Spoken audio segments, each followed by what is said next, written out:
You're a loser. Go find yourself a cheap apartment and get out of here." The shrill, mocking laughter echoed through the quiet private room. It was on the 5th anniversary of my marriage to my husband, Julian, that my own younger sister hurled such hateful words at me. My name is Claire, 32 years old. I studied hard, became independent at a young age, and now run a law firm specializing in legal and real estate matters. This is the beginning of my dramatic tale of revenge. A story that began on the day my jealous sister and foolish husband tried to take away everything I had worked so hard to build. And what followed was a conclusion no one could have ever predicted. That night, I was in a private room at a luxury restaurant Julian had reserved. Outside the window sparkled a city nightscape like scattered jewels, and on the table was a special course meal to celebrate our anniversary, served with beautiful silverware. However, that perfectly crafted setting turned out to be nothing more than a cruel stage for the hellish farce that was about to unfold. Julian showed up right on time, but for some reason, he wasn't alone. Behind him stood my sister, Savannah, as if it were the most natural thing in the world. "Savannah? Why are you here?" At my question, Julian averted his eyes awkwardly. Well, Claire, I have something important to tell you today. I thought it would be best if Savannah were here too." My sister stepped forward, cutting off Julian's words, and looked down at me with a triumphant smile. "Hey, sis. Long time no see. Surprised? But don't be too shocked yet. There's an even bigger surprise coming." She was wearing an expensive silk dress that clung to her curves, and her belly was swollen, round and large, unmistakably in the late stages of pregnancy. In that instant, I could feel the scattered puzzle pieces in my mind snapping together to form a horrifying picture. Julian's recent unexplained late nights, his avoidance of conversation with me, and my sister, who shouldn't even have a job, posting brand name goods on social media. Come to think of it, Savannah had always been that way. Even when I got good grades or won competitions, she never said congratulations. She would just pout and act like my success was somehow a curse on her own life. So that's what it was. A dull pain shot through my chest, like a hot iron stake being driven into it. But as a lawyer who had been through countless battles, my rational mind barely held back my emotions from spinning out of control. I asked in a deliberately calm voice. Somewhere in my heart, I felt a flicker of relief that my voice didn't tremble even a little. "Could you explain what exactly is going on?" It was, of course, my sister who broke the silence. While stroking her large, swollen belly, both with affection and clear intent to flaunt it, she dropped a bombshell that was beyond comprehension. "Hey, sis. You still look like you don't quite get what's going on. So I'll be nice and spell it out for you. This baby in my belly? It's the love child between me and Julian." Those words, like a stone dropped into a still pond, stirred not the slightest ripple in my heart. I simply turned my gaze toward my husband. Perhaps out of guilt, he couldn't meet my eyes and instead ran his fingers aimlessly over the breadcrumbs on the table. That pitiful display only seemed to embolden my sister even more. "Don't just sit there. Say something, Julian. Tell her everything. What you're planning to do for me and this baby." Urged on, Julian cleared his throat and finally looked in my direction. But his eyes were staring past me, fixed on some point far off on the wall. "Claire, I'm sorry. I truly am. But now that things are like this, I have to take responsibility as the father. I want to make the best possible choice for the child that's going to be born. The best possible choice." The hollowness of that phrase made me sick to my stomach. Then my sister began to talk proudly about this so-called best possible choice. "So, there's something I wanted to ask you. Once the baby is born, we're gonna need a big house, right? So yeah, the mansion you and Julian are living in now? That'll be for our new family from now on." Excuse me, does she even understand what she's saying? That house is the result of my blood, sweat, and tears, built from the ground up after I became an independent lawyer, sacrificing sleep and working myself to the bone to afford it. Julian didn't contribute a single penny to the down payment. In fact, when his small consulting firm was on the brink of collapse, I even helped him with operating funds. But my sister didn't care about any of that. She continued laying out her plans as if she were talking about her own property. The baby's room should be that sunny corner room on the south side. You know, the one that used to be your study? That gloomy room filled with books doesn't suit a baby at all. I want to plant more flowers in the garden and put in a swing set too. Oh, I'm getting excited just thinking about it. Oh, and I can't wait to fill your walk-in closet with my clothes. Her attitude didn't anger me. It was almost laughable, even pitiful. Then she delivered her final blow. Let's be real. It makes way more sense for a family like ours to live there, rather than a childless woman like you who's obsessed with work. You're a loser, so go find yourself a cheap apartment and get out of here. A loser. Even though we were in a private room, there were still other guests on the other side of those thin walls. Her words stomped on my dignity without mercy. It felt as if everything I had worked for, my career, my entire life, was being denied. Most people might have screamed or cried in that moment. I might have even thrown the water on the table in their faces.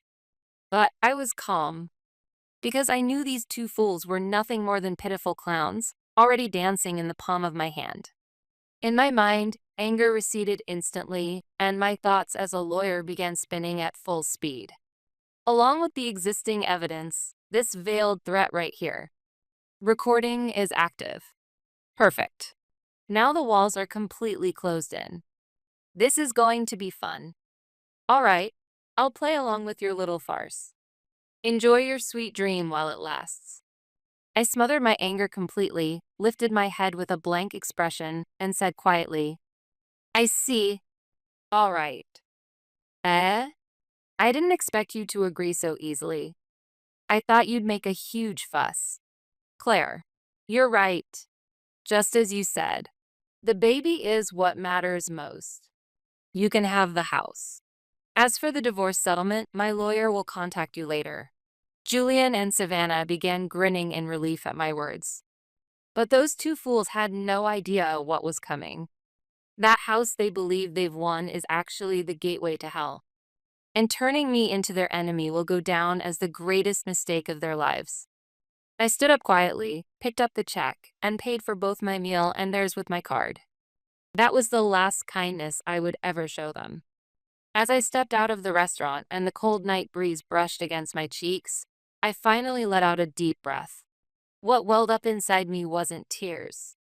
It was a cold, feral smile, like that of a hunter closing in on its prey. And so, the curtain silently rose on my grand tale of revenge. A few days after that humiliating night at the restaurant, my sister Savannah acted as if she had already claimed total victory. She was euphoric, as if she had won the lottery. As if she were the new queen of the mansion, she kept sending me infuriating messages every day. Hey, are you making progress with the move? Hurry up and get out. We've got baby stuff to buy and all kinds of things to prepare. You're in the way. Oh, and can I just leave your junk out for next week's bulky trash pickup? Don't bother replying. It's garbage anyway, lol.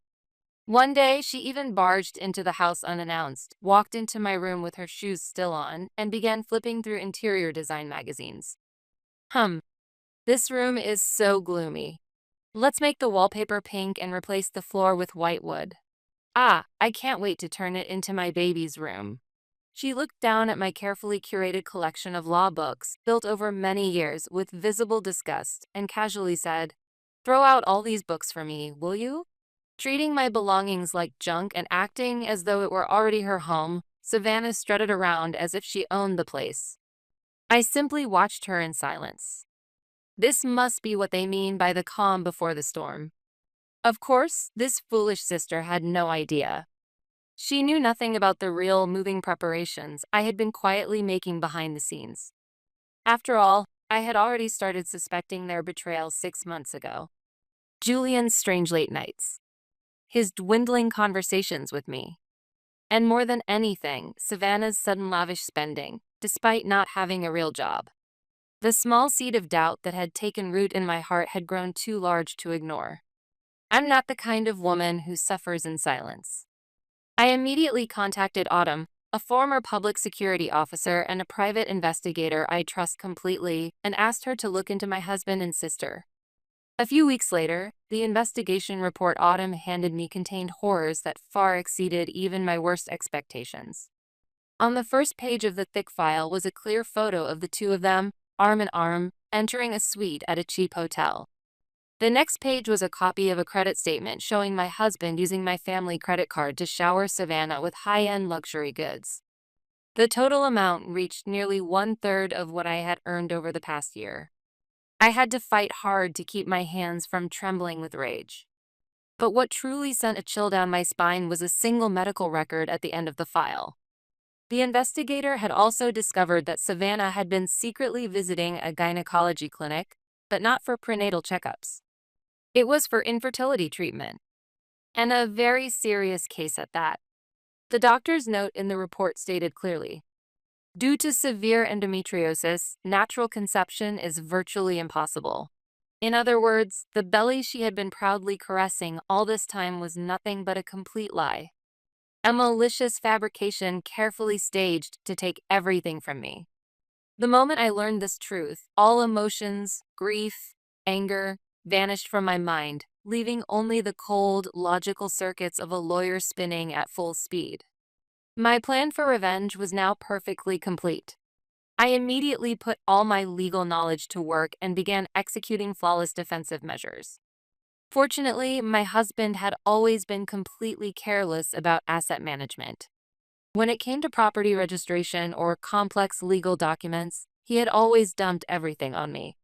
He used to say proudly, "I'm a pro in business, but legal stuff is yours." I once found those words reassuring. I believed we were equals, respecting each other's expertise as true partners.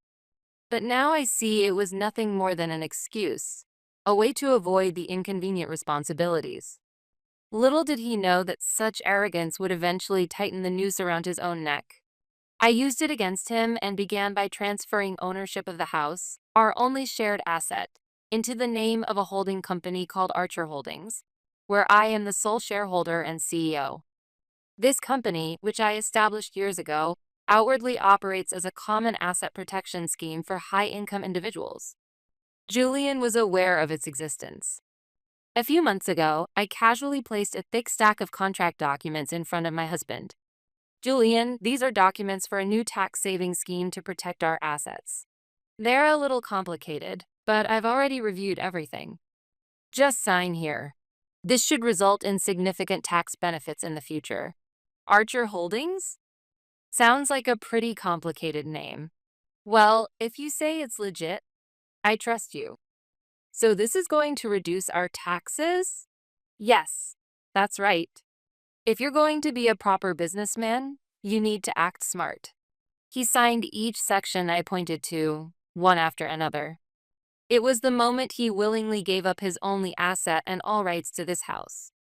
I had to fight the urge to burst out laughing. The castle was now entirely mine. Legally, it had become an impenetrable fortress that no one could touch. Next, I began discreetly preparing to sell the mansion. I already had the perfect buyer in mind. Brooke, a friend from my student days, who now runs a successful IT company at a young age. She's also the very woman Savannah had always viewed as a rival and target of jealousy. There couldn't have been a more perfect casting choice.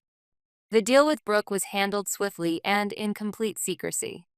Now, every piece on the board was in place, and the time had finally come to execute the plan. I called my husband to my law office and, with a solemn expression, began the conversation. In order to proceed smoothly with the division of assets, I'd like to formally request a DNA test for the baby. Of course, I believe it's your child, Julian. But it's absolutely necessary for the documents we must submit to the court. Hearing this, my husband didn't question my words at all and simply scoffed. "Ha! What are you talking about now? That's a total waste of time." Inwardly smirking, I sent them to a prestigious university hospital I had close ties with. There's no way a forged medical certificate could get past that place. Now, the moment of final judgment had arrived. The ridiculous play performed by those foolish clowns was finally drawing to a close. The moment when their castle of lies would collapse with a thunderous crash was just around the corner. And then came the day of reckoning. Ironically, the sky was a flawless blue with not a single cloud in sight. It felt almost as if the heavens themselves were blessing the unveiling of the truth that was about to begin. I sat on the terrace of my home, quietly savoring a freshly brewed cup of coffee, simply waiting for that moment to arrive. 2 p.m.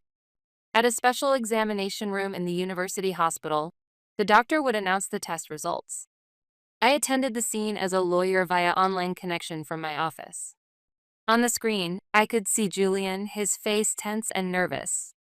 The elderly doctor in a white coat was my former professor from university and one of the nation's leading authorities in the field. He glanced down at the thick file in his hands, then began to speak in a calm yet commanding tone that left no room for doubt. First, Mr. Julian, we compared the DNA sample you submitted with that of the fetus supposedly in Ms. Savannah's womb, but we were unable to obtain a fetal DNA sample to begin with. What? That can't be. What does that mean, doctor? Please stay calm. The reason is simple. Because.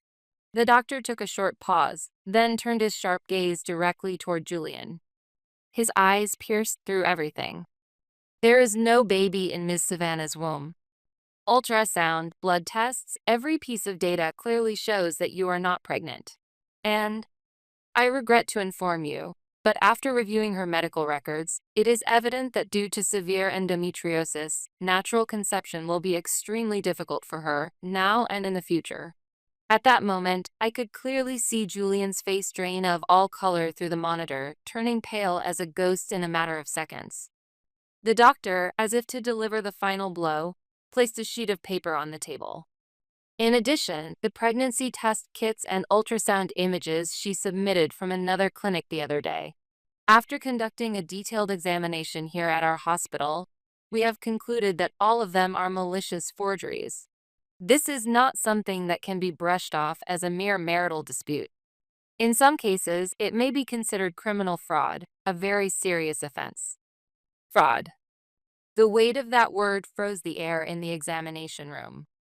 And at that very moment, unaware of what was happening, Savannah, who had skipped the hospital visit claiming she wasn't feeling well and prioritized the move instead, stood in front of the mansion, accompanied by a moving truck. She was fully believing that her new life was about to begin. Her expression was triumphant, like that of a victorious general returning home. But just as she proudly reached for the intercom, the heavy oak door opened from the inside, and a woman stepped out. Well, hello there, Savannah. What exactly are you doing in front of someone else's house? Standing there was none other than Brooke, the classmate Savannah had always seen as a rival and secretly admired since their school days. She was now the rightful new owner of the mansion, having officially purchased it from me just days earlier. Brooke had always been the one friend I could trust with all my heart since our student days. Brooke? What are you doing here? This is my house. This is Julian and my love nest. Get out of here, you outsider. Brooke calmly brushed off Savannah's hysterical outburst. She had prepared everything perfectly for this moment at my request. Your house? What are you talking about? I purchased this house lawfully from my dear friend Claire a few days ago.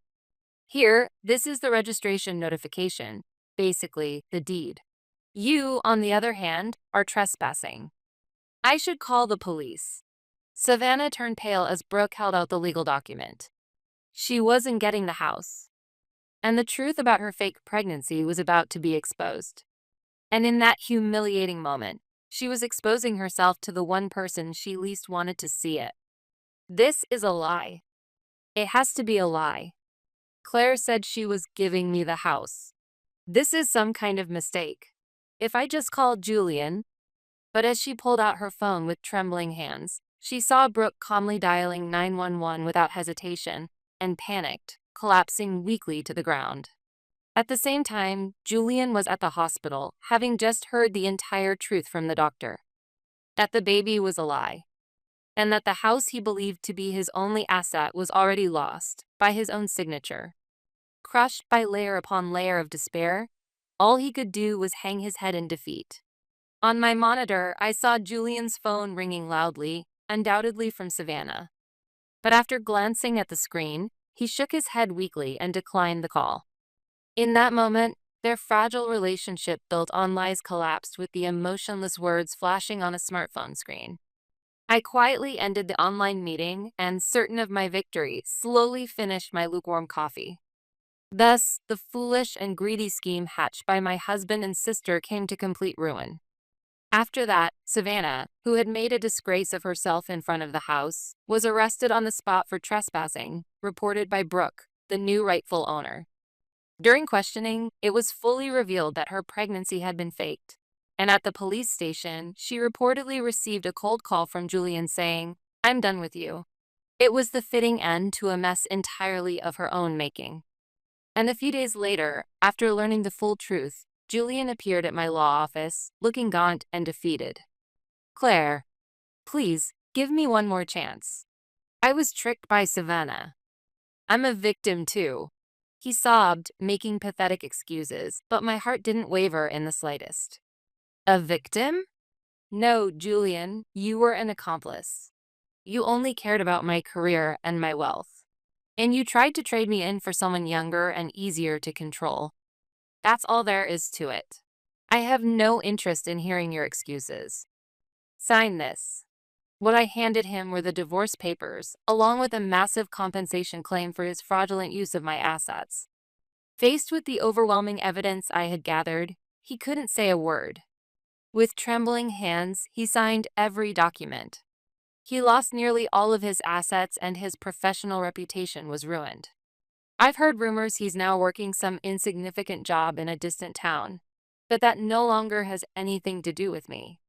My plan had been executed flawlessly, and the traitors received the punishment they deserved. They were utterly defeated before the law and the truth. And then, 3 years passed. I had handed over my company to a trusted successor and now living a peaceful life as the owner of a small art gallery in a seaside town, a dream I had cherished for years. This place, purchased with the funds from the sale of the mansion, had become a symbol of my new life. Through the large window that spanned the wall, I could see the calm, shimmering ocean, and the salty breeze brought with it a gentle sense of peace. I thought I was finally free from the hatred of the past. Then one day, a letter arrived at the gallery. The name on the envelope was Savannah. For a moment, my heart froze, and I nearly tore it up. The humiliation of that day came back to me in vivid detail. But something made me hesitate, and I left the letter in the drawer of my desk for several days, unable to open it. And then, one quiet afternoon, as rain gently tapped against the gallery window, I finally gathered my resolve and, with trembling hands, opened the seal. Inside were several pages filled with words of apology and regret, written in a hand that was far more careful than I remembered, with signs that she had rewritten the letter many times. "Dear Claire, it wasn't until I lost everything and was completely alone that I finally realized how foolish and shallow I had been. I was always jealous of you, of everything you had earned through hard work. Your brilliance was blinding, and I resented it. I couldn't accept it. I wanted to destroy it. But I was wrong. I never even tried to see how much effort and how many tears you shed to get where you are. I'm so sorry." She went on to explain that she was now living in an old apartment, working a part-time job, trying to support herself on her own. She was also attending professional counseling and doing her best to confront the distortions in her own heart. The letter ended like this: "I don't expect you to forgive me now. The sins I've committed will never disappear. But if one day I can truly stand on my own 2 feet, not to hurt someone, but to be of help to someone, then, just once, I want to see your face again, even from afar. That is my one and only hope now." By the time I finished reading the letter, tears were already trailing down my cheeks before I even noticed. But they were not tears of hatred. It was as if the last thorn buried deep in my heart, left behind even after shedding the armor of revenge, was finally being pulled free. Or like the quiet release of a chain that had bound me for years. They were tears of liberation. Instead of writing a reply, I chose a single postcard. It was a beautiful art card featuring the ocean at dawn. It was the most popular piece in my gallery. On it, I wrote only one line. I sincerely wish for the dawn of your life. I don't know how Savannah will feel when she reads it. There may never come a day when we can be sisters again like we once were. But that's okay. A life where you quietly cheer for someone's future is far richer and more beautiful than a life consumed by hatred. My true victory may not lie in the revenge I completed, but in the strength I've gained to forgive. Outside the window, the rain had stopped without me noticing, and sunlight peeked through the clouds, making the sea shimmer like glass. It felt as though the world was gently telling me that true strength doesn't come from defeating someone, but from quietly hoping for someone's dawn.